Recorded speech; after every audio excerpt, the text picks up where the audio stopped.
ಜನಪರವಾಣಿ ನ್ಯೂಸ್ಗೆ ಸ್ವಾಗತ. ನಾನು ರಾಜೇಶ್ವರಿ. ಕಥೆ ಕರೆಯದೆ ಬಂದವರು. ಬರೆದವರು ರಾಮಕೃಷ್ಣ ಗೋಖಲೆ. ಧ್ವನಿ ಸ್ವಾತಿ ಧನಂಜಯ ಗೋಖಲೆ. ಅಂದು ತಿಳುವಳ್ಳಿಯ ಪುರೋಹಿತರಾದ ವೇದಮೂರ್ತಿ ಗುರುಮೂರ್ತಿ ಶಾಸ್ತ್ರಿ ಸಿಂದಗಿಯವರ ಮಗನ ಮದುವೆ ಸಮಾರಂಭ ಅವರ ಮನೆ ಮುಂದಿನ ಹನುಮಪ್ಪನ ಗುಡಿಯ ಆವರಣದಲ್ಲಿ ನಡೆದಿತ್ತು. ಮುಹೂರ್ತದ ವೇಳೆ ಸಮೀಪಿಸುತ್ತಿತ್ತು. ವರ ಮಹಾಬಲೇಶ್ವರ ಬ್ರಹ್ಮಚಾರಿಯಾಗಿದ್ದವ ಗೃಹಸ್ಥನಾಗುವ ಜೀವನದ ರಸಘಳಿಗೆಯ ತವಕದಲ್ಲಿದ್ದ. ಮದುವೆ ಮಂಟಪದ ಅನತಿ ದೂರದಲ್ಲಿ ಧಡೂತಿ ದೇಹದವರೊಬ್ಬರು ಹರಟುತ್ತಾ ಸ್ಥಳೀಯ ಜನರ ಗುಂಪಿನೊಂದಿಗೆ ಅತ್ತ ಕಡೆ ಬರುತ್ತಿರುವುದು ಕಾಣಿಸಿತು. ವರನಿಗೆ ಆಶ್ಚರ್ಯ ಮತ್ತು ಕೌತುಕ. ಯಾರಿರಬಹುದು? ಬರುತ್ತಿರುವ ಅನಾಮಿಕರಾರು? ಅವರುಗಳು ಮದುವೆಗೆ ಬರುತ್ತಿದ್ದಾರಾ? ಮತ್ತೇನಾದರೂ ಎಂಬ ಸ್ವಲ್ಪ ಭಯದ ದಿಗಿಲು ಆವರಿಸಿತು. ಮದುಮಗ ತನ್ನನ್ನೇ ಮರೆತು ಅವರತ್ತಲೇ ಎವೈಕ್ಕಡೆ ನೋಡುತ್ತಾ ನಿಂತ. ನಿಧಾನವಾಗಿ ಪಕ್ಕದಲ್ಲಿದ್ದವನನ್ನು ಪಿಸುದನಿಯಲ್ಲಿ, ಯಾರವರು? ಎಲ್ಲಿಗೆ ಹೋಗುತ್ತಿದ್ದಾರೆ ಎಂದು ಪ್ರಶ್ನಿಸಿದ. ಆತ ಸಿಂದಗಿ ತೋರಿಸಿದತ್ತ ನೋಡುತ್ತಾ, ಅರೆ, ಜೋಶಿ ಅಲ್ವಾ? ಸಂಘದ ಮತ್ತು ಹಿರಿಯ ರಾಜಕೀಯ ನೇತಾರರು ಎಂದು ಉದ್ಗರಿಸುತ್ತಾ ಅವರತ್ತ ನಡೆದ. ಆತನ ಉದ್ಗಾರ ಕೇಳಿ ಆಶ್ಚರ್ಯದಿಂದ ಸಿಂದಗಿ ಪುಳಕಿತನಾದ.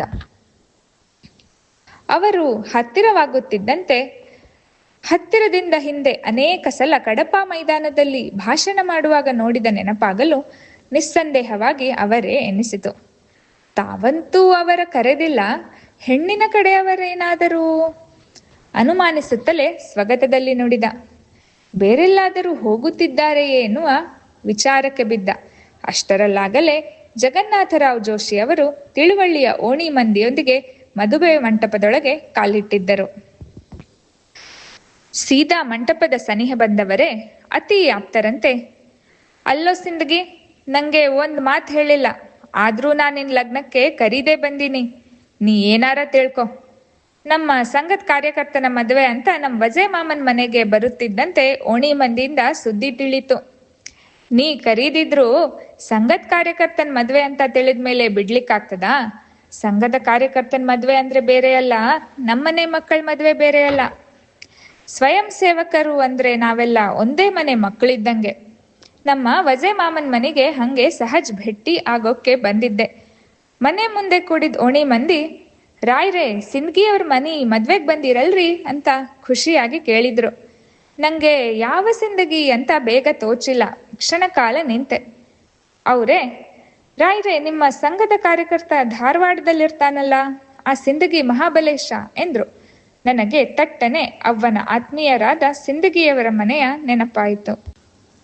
ಓ ಹೌದಾ, ಚಲೋ ಆಯ್ತು. ಮತ್ತೆ ಇಲ್ಲೇ ನಿಂತಿರಲ್ಲ, ನೀವು ಹೊಂಟಿರೇನಾ? ಬರಲ್ಲ, ಜೊತೆ ಕೂಡಿ ಹೋಗೋಣ ಅಂತ ಅವರನ್ನು ಕರ್ಕೊಂಡ್ ಬಂದೆ. ನೀ ಕರಿಬೇಕು ಅಂತೇನಿಲ್ಲಪ್ಪ, ಸಂಘದ ಕಾರ್ಯಕರ್ತನ ಮದ್ವೆ ಅಂದ್ಮೇಲೆ ನಮ್ಮನೆ ಮಗಂದೆ, ಅದಕ್ಕೆ ಯಾಕವ ಕರಿಬೇಕು? ಪಕ್ಷ ಅವ ಮರ್ತಿರ್ಲಿಕ್ಕೂ ಸಾಕು. ಮನೆ ಮಕ್ಳ ಮದ್ವೆಗೆ ಯಾರು ಕರಿಬೇಕಾ?